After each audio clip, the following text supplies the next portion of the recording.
Senden girişi bırak öyle mi? Girişi bura. Çeşme olan. Girişi bura. Buyur. Girişi bura.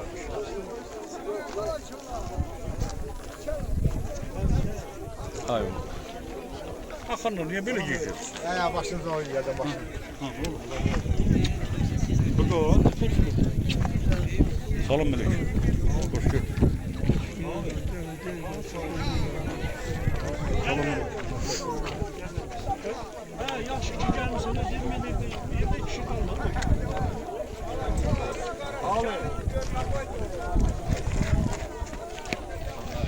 Büyük bir his yaşayırıq.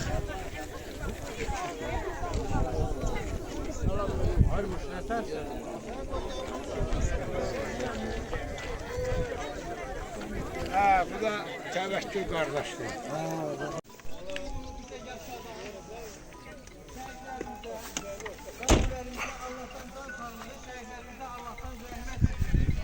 Allah şəhidlərimizə gəni rəhmət eləsin. Şəhiddən olan şəhidlərimizlə beraber bizim Qalayçılar kəndində yaşamayan Cəbrayıl rayonunun Süleymanlı kəndində anadan olmuş tank komandiri Ağayev Yalçın Rafiqoğlu və Şirvan İlqar Nəzərxanoğlu'nun şehitlerin şəkillərini de burada kendimize koymuşuz. Onlar bizim kendi uğrunda dövüşmüşler ve şehit olmuşlar. Ve kısa bir məlumat verim. Qalayçılar Ağdam rayonu Qalayçılar kendi 1930 ildə Yelizavetpol quberniyasının Cavanşir qazasına ait olup hazırda Ərmədətli kənd Sovetliyi inzibati dairesine aittir.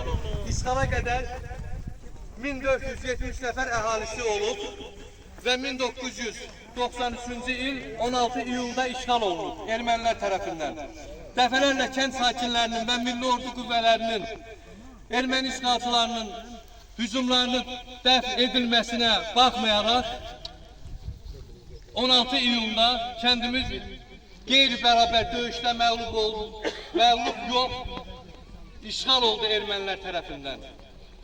Bugün bizim burada iştirakımız ne kadar gurur verici olduğunu, kent cemaatinin bu kadar akışıp gelmesini ve şahidi olursunuz.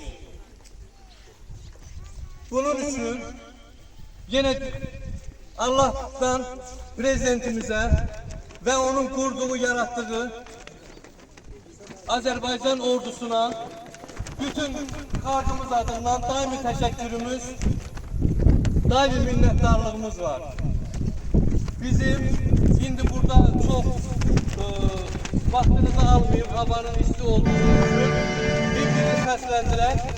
himnimizi seslendirek ve növbəti çıxışlarımızı məktəbin qabağında ederiz. Sağ olun.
prezidentimiz. Çok xahiş edirəm, təlimata uyğun olaraq ziyarətimizi edirik. Yəni lazım olmayan yerlərə çıxmaq olmasın. Çok ehtiyatlı. Yani elə edək ki, bugün ziyarətimiz bizim yani hansısa bir peşmançılığımız olmasın. Çok xahiş edirəm, təlimata uyğun hərəkət edik.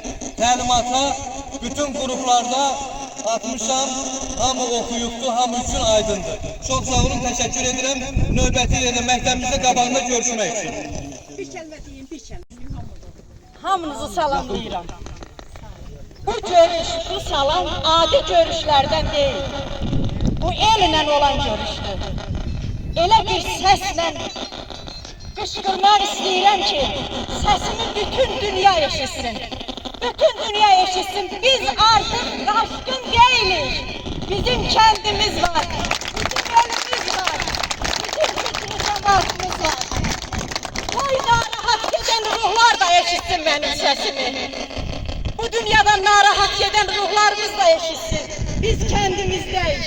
Biz elimizdeyiz. Biz qaçqın deyilik.